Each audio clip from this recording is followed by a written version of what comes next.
네, 여러분 반갑습니다. 지난번 강의에서는 우리가 왜 이슬람이 어떻게 기독교인들을 박해하는지 그 형태 이런 것들을 좀 살펴보았고요.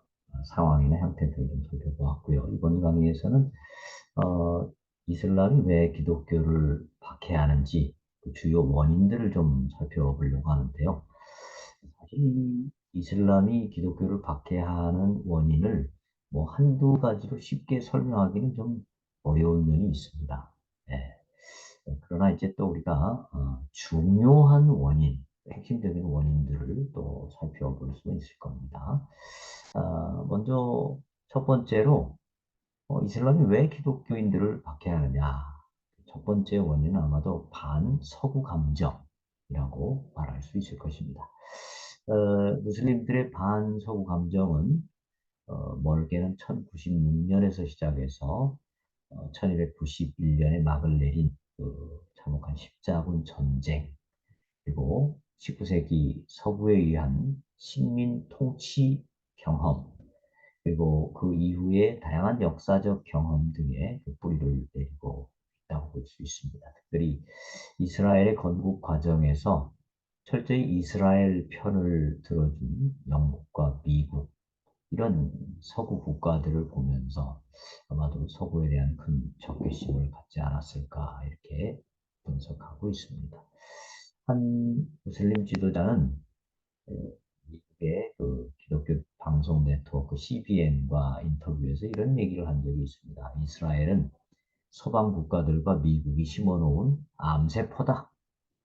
그래서 이 암세포인 이스라엘을 완전히 제거하기 위해서는 그런 그 노력에 참여하는 것, 그것은 전 세계 무슬림의 책임이다. 이렇게 말할 정도로 서구에 대한 적대 감정이 매우 큽니다.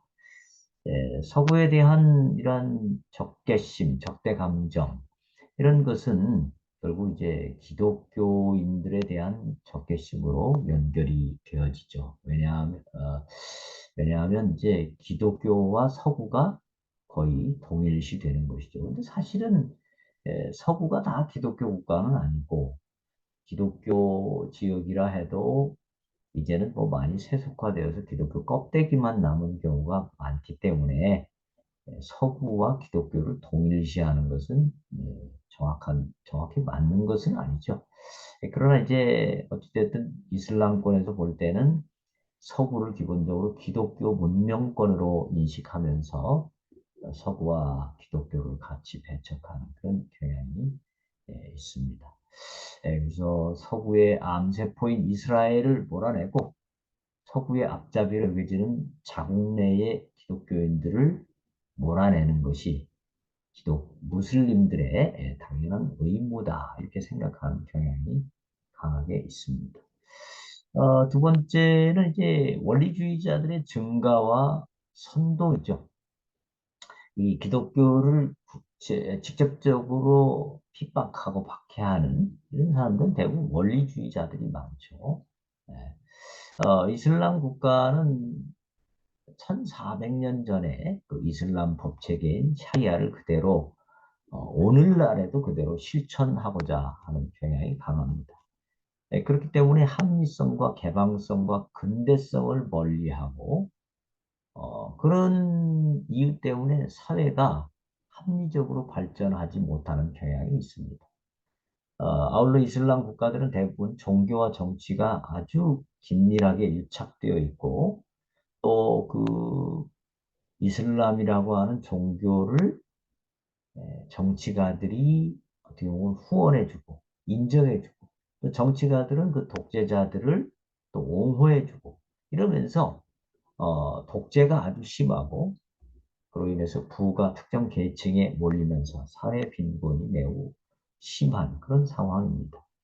하지만 원리주의자들은 이런 모든 문제의 원인을 종교와 정치의 잘못된 유착, 그리고 비합리적인 사회 시스템에서 찾기보다는 과거 서구 식민 지배에서 그 원인을 찾는 경향이 강합니다.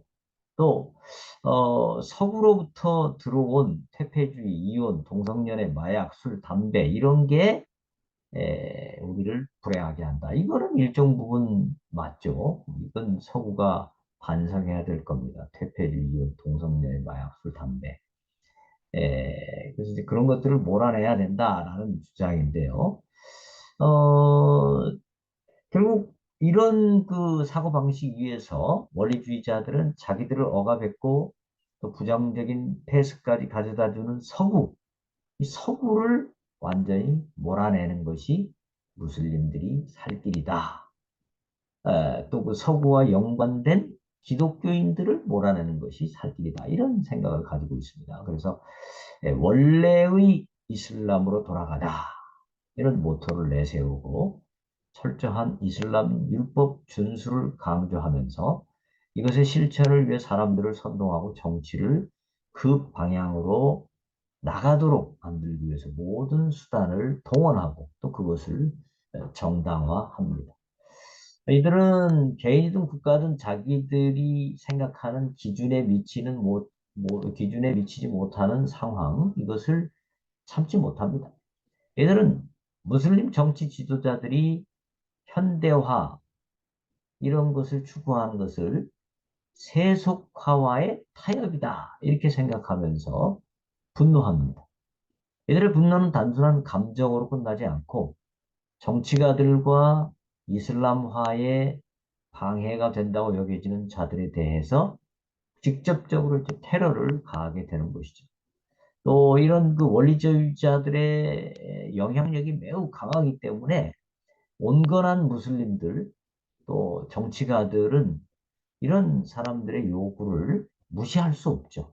왜냐하면 자기들에게 직접적인 어떤 피해나 압박이 들어오기 때문이죠.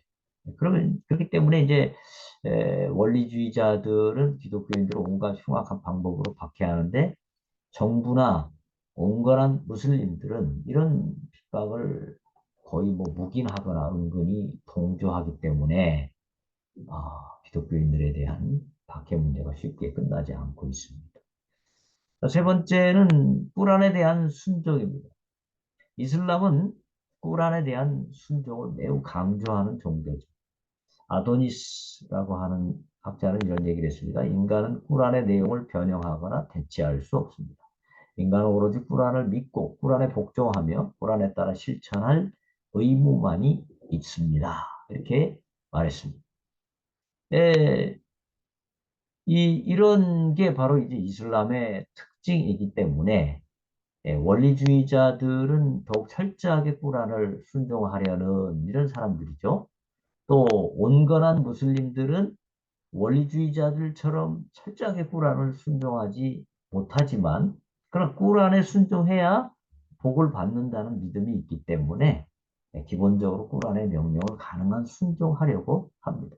근데 이 꾸란이라고 하는 이 이슬람의 경전은 기본적으로 이슬람 외에 다른 종교를 철저히 배격하는 그런 가르침을 베풀죠. 아도니스가 또 말합니다. 이슬람만이 유일한 종교이다. 우리는 이 문장을 다음과 같이 이해합니다. 이슬람은 이슬람의 계명에 복종하는 종교 이외에 이슬람 이전에 존재한 모든 종교를 일소한다. 이슬람 외의 모든 종교는 다 없애야 된다는 것입니다. 이슬람은 자신에게 복종하지 않는 모든 종교를 배척합니다. 이슬람은 이슬람 이전에 있었던 종교와 동시에 이슬람 이후에 생겨난 모든 종교를 용납하지 않습니다. 이게 이슬람이라는 종교 자체가 이 아도니스의 분석에 의하면 타종교를 전혀 인정하지 않고 다 없애려는 경향이 굉장히 강하다는 것이죠.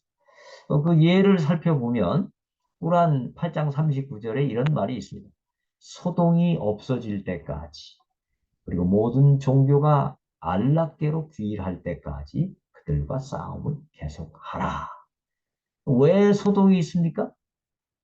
다른 종교가 있기 때문에 소동이 있다는 것이죠.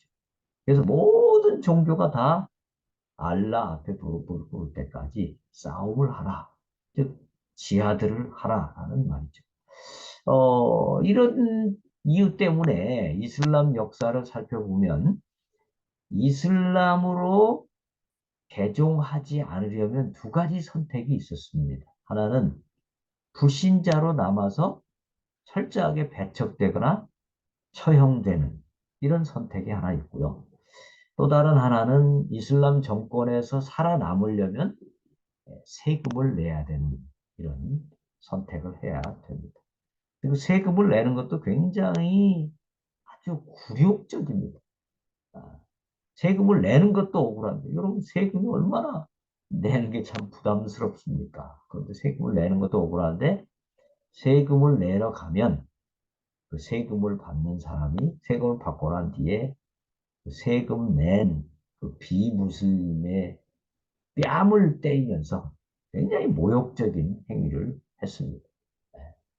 그러니까 뭐 1세대 같은 경우에는 세금을 내고 그런 모욕을 당하면서도 기독교 신앙을 고수하지만 2세대, 3세대로 지나가면 결국 예, 그런 어려움을 참아가면서까지 신앙을 지키는 게 참 어렵죠. 그래서 자연스럽게 이슬람이 그 지역을 지배하게 되면 자연스럽게 기독교가 자꾸 약화되고 결국 이슬람으로 변화되는 그런 모습이 나타났습니다. 이런 이유로 오늘날 다소 박해 형태가 달라졌지만 여전히 이슬람권에 사는 비무슬림들, 특히 이제 기독교인들은 다양한 형태의 핍박 가운데 살아가고 있습니다.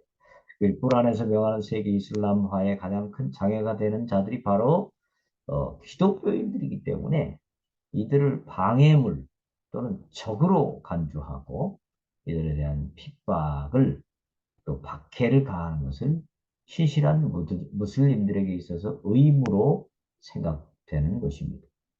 그러니까 갈수록 이 박해가 심해지는 것이죠. 네 번째는 폭력을 용인하는 전반적인 사회 분위기입니다. 무슬림들이 존중하고 순종하기를 원하는 꾸란은 곳곳에서 알라를 위하는 그런 지하드를 명령하고 있기 때문에 적어도 무슬림들에게는 이 지하드가 부정적으로 인식되기보다는 오히려 알라를 위한 헌신으로 인식되는 경우가 많습니다. 폭력을 행하더라도 알라를 위하여 또는 이슬람화를 위하여라는 명분만 부여될 수 있다면 폭력은 알라를 위한 최고의 헌신이고 큰 축복을 가져다 주는 행위가 되는 것입니다. 또한 폭력은 무함마드 때나 지금이나 세계 이슬람화를 위한 가장 효율적인 전략 중의 하나로 여겨집니다. 오늘날 서구 문명이 자리 잡은 대부분 사회에서는 이 폭력은 어떤 이유로든지 정당화될 수 없죠. 이슬람 사회는 이 폭력에 대해서 상당히 긍정적인 관점을 지니고 있습니다. 특별히 알라를 위해서라는 또 이슬람화를 위해서라는 명분이 부여될 때는 아주 긍정적인 관점으로 보이죠. 이슬람 사회란 폭력과는 개인, 단체, 국가 할 것 없이 넓게 퍼졌다. 이렇게 볼 수 있고요. 제임스 페인이라고 하는 사람이 이런 얘기를 했습니다. 이슬람과 전투력 사이에는 명백한 연관성이 있다. 이슬람 확장시키기 위해서 어떤 그 테러의 전투를 행한다는 것이죠. 헌팅턴은 사무엘 헌팅턴 문명의 충돌이라는 책을 지은 사람이죠. 이 사람은 무슬림들 가운데 기본적으로 호전성 또는 폭력성이 많다 이런 생각을 가지고 있고요. 이런 얘기를 했습니다. 이 이슬람교도는 또한 국제적 위기 상황이 벌어졌을 때 폭력에 의존하는 성향이 남달리 높아 1928년부터 1979년까지 이들이 연루된 총 142건의 분쟁 중에서 76건을 폭력으로 해결하려고 했다. 이 중 25건은 폭력이 분쟁을 처리하는 으뜸가는 수단이었으며 51건은 이슬람 국가들이 다른 수단들과 병용하여 폭력을 사용하였다. 이렇게 분석했습니다. 이처럼 이슬람 사회 자체가 기본적으로 폭력에 대해서 긍정적인 관점을 지니고 있고 이렇기 때문에 기독교인들을 다루는 문제에 있어서도 폭력을 사용하고 박해하는 것을 좀 더 쉽게 행하는 경향이 나타나고 있다. 이렇게 보겠습니다. 자, 거기까지 하시고 오늘 강의를 마치도록 하겠습니다. 수고하셨습니다.